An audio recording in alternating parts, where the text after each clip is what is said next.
YouTube. You already know Big Lou tapping back in with what it do with Big Lou and MZR2. Baby, baby. So check it out. I'm lightweight on the boxing tip. I went ahead and text my friend today, none other than Mikey D. Leonardo Jr. Hollered at him. I said, you know what? My situation is king. I'm in a better situation now to, come from a live stream on. Let's do a boxing live stream like we had planned from months back. We have done a few in the past, and he told me, and he got back at me with, of course, yes, Mikey Jr. is very, very versed in boxing. Um, and you guys know I like boxing, and so with me and him on the stream together, we can get different, inputs, different perspectives on certain fighters, certain situations. You know what I'm saying? There's a whole list of things we can speak about since the last time we had a live, such as Ryan Garcia beating Haney beating Lomachenko, the Lomachenko fight, Bud Crawford being undisputed for the two-time undisputed, Carissa Shields kicking ass like she's been, Amanda Serrano. The list goes on and on and on. We could talk about, right, when it comes to boxing. Probably I would probably say probably 2 or 3 streams on what's going on thus far. And by the time we actually do come together, I'm trying to think when the Bud Crawford fight, 154 junior middleweight.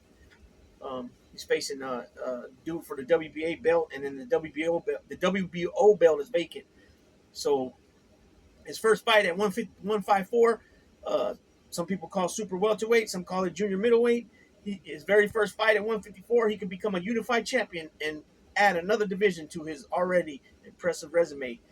Um, so definitely a lot to talk about. This one here is just going to be a quick little video about Manny Pacquiao. He fought an expedition. I always have a problem saying that word. Exhibition fight this past weekend. He fought a Japanese guy who was very, very tall. So I didn't see the fight, but I'm gonna tell you what the article says. So it's by Sports. It's by Talk Sports. He looks 100. Manny Pacquiao beaten up in the exhibition against tallest ever opponent as fans call for legend to cancel comeback quest. Manny Pacquiao struggled in the exhibition, and fans have pleaded for him to hang up his gloves. Pacquiao took on Japanese fighter Rukiya Anpo with a height difference of 7 inches between the pair, as his rival stood at 6 feet tall, his tallest opponent ever. I want to say, okay, so the 6 foot was his tallest opponent ever. What was Antonio Margarito? 5'10", 5'11"? And that was a big difference, and Manny put hands on him. But then again, that's many years ago, well over 10 years ago. Okay, Pacquiao took a real beating in a worrying exhibition clash. But it was an extremely tough watch, with the Filipino legend being beat up for a large portion of a back-and-forth encounter. Despite countering well in spells, many fans' unofficial scorecards scored Ampo in front, who towered over his rival and boxed from a range. The contest was scored an official draw by default, with no official judges present ringside. Overall, fans were unimpressed with the 45-year-old veteran and urged him not to make a full comeback before the end of 2024. One wrote, Pacquiao looking 100 years old and getting destroyed by Ampo at Rizin. Another agreed, only Pacquiao putting on a 3-round banger at Rizin got absolutely worked over in his exhibition and should never fight again. One suggested, this is embarrassing. Rukiya Ampo dominated Manny, but his fight was a draw because it's an exhibition match.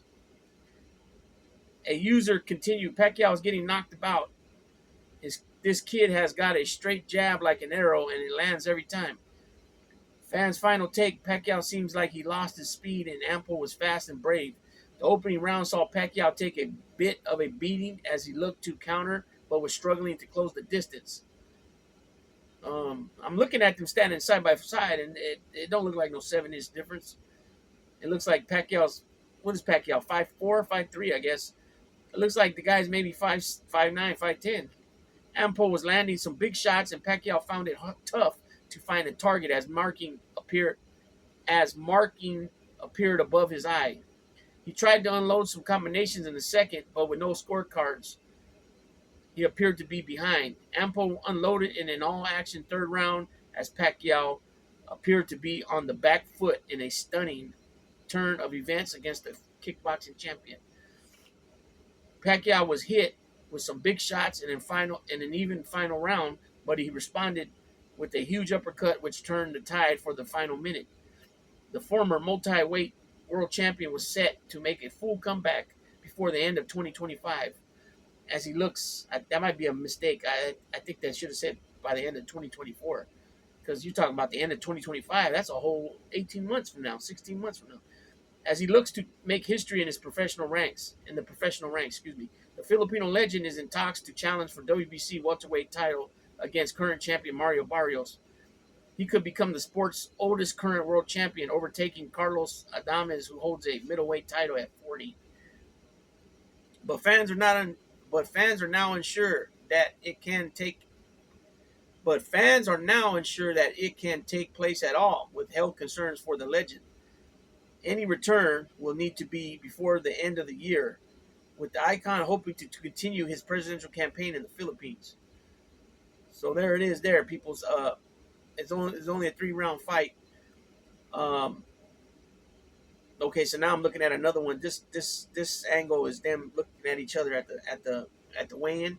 He looks a whole half a head taller than Pacquiao, if not even more. It looks like the top of Pacquiao's head is to the bottom of the guy's eyes, Ampo's eyes. You know what? I mean, if they said he looked old, he looked old. You know what I'm saying? Because well, in my opinion, even that fight Pacquiao had against or Ugas, the Cuban welterweight who took his title. I mean, even that fight, it looked like that Manny couldn't get going, right? We're used to seeing Manny with his footwork and his moving in and out and that kind of hop. That I don't know if you want to describe it as a hop, but or a lot of times he leads with his head. Like when Marquez caught him and knocked him out. He couldn't get that going. I know he said something about he was having cramps or something. And that was 4 years ago, 5 years ago, something like that. He was like 40 or 41 at the time. Now he's 45. So, man, I don't know. How that's gonna, to just get right in there and fight a champion.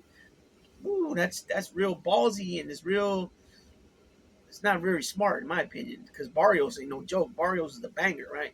He gets in there, he'll bang, and he's a tall dude too. Is that why they took this guy on to try to, I don't know. Really doesn't make sense either way you look at it, because it was exhibition. But Mario Barrios, he banged it out with Tank and getting the better of him, knocking him out. But is Pacquiao, what I'm saying? What could Pacquiao do in that situation? I don't know. I don't think that's the right fight for him right now. I think he maybe needs to take on 2 or 3 fights before he gets in there with that guy. But then again, Father Time, the clock's ticking, right? So I don't know. I don't really know what Manny's trying to do here. What is he trying to accomplish? What is he trying to prove? He's already done something that nobody's even done, not even close. As far as on the men's side, it's 6 divisions, right? De La Hoya, six weight classes. He's held a major world title in, and then besides that, you got Amanda Serrano, seven weight classes. So I don't know what Manny's trying to prove by making a comeback. Is it just for his? He don't need the money. That's one thing. Besides Mayweather and De La Hoya, Pacquiao's probably, I don't know if he's number 2 or number 3 as far as making money wise in this era, but he's definitely not above Floyd. That's for sure. But after Floyd, is he second or is he third to De La Hoya? And one time De La Hoya was the man, as far as clocking in on the pay-per-view, pay-per-view bouts. But nonetheless, we'll see what happens with that. Me personally, I don't think he should come back, because let's face it too. Manny has taken some punches over the years. Marquez, 4 fights with Marquez. He fought 2 or 3 fights with Barrera and 2 or 3 fights with Morales. You know what I'm saying? He got in there with Mosley. He's been in there with De La Hoya. He's been in there with Cotto. He's been in there with Mayweather. He's been in there with a lot of guys, man. A lot of mainstream champions. You know what I'm saying? A lot of guys, and he's took some punishment on some of these occasions. So hopefully it doesn't. He's all right. He cruises through for the rest of his life with it. With all his faculties upstairs. But you know, his team's gonna have to be honest with him, and maybe having him sit down and watching this exhibition fight, where what I'm reading, he took a lot of punishment. Uh, they need to really come up with a very I don't want to say intelligent uh, outcome when they sit down to speak. Intervention style, I guess you could say, but a more of a concerning type intervention for his future, health. As far as faculties upstairs. You know what I'm saying? Um, because we know that from the research and studying of the CTE scanning and all that, things catch up with you out of nowhere, and sometimes you just make bad decisions at the spur of a moment, and it's not how would I say, it's not it's not it wasn't, nobody's seen it coming, put it that way. And whoever the individual is in a normal situation, they wouldn't make a drastic situation like that, a decision. I mean, excuse me, or a impulsive, compulsive, or impulsive. I'm not sure what word it is. One's thinking, one's doing, right? I believe so. Um, you know, and there's many over the years, many uh, uh, examples. Mike Webster, Junior Seau. You know, I can't think of the dude who used to play for the Bears, and he was like the president or vice president of the player association, or not the player association, but the something that had to do with the NFL. He worked for the NFL, but he was a ex-player, and he was in a certain department of the NFL that he worked for the NFL. I can't think of his name right now, but he killed himself, I believe, too. So, there's a lot of examples of, things that went bad. Wrestlers too, pro wrestlers, obviously boxers. You know what I'm saying? Just hopefully that Manny, man, like I said, Manny don't need money. Manny got money. You know what I'm saying? And maybe he should just concentrate on transitioning from a Filipino senator into the running for president, if that's what his plans are, because that's what it mentioned, something like that in the article. So with that being said, Big Lou tapping on out on this one.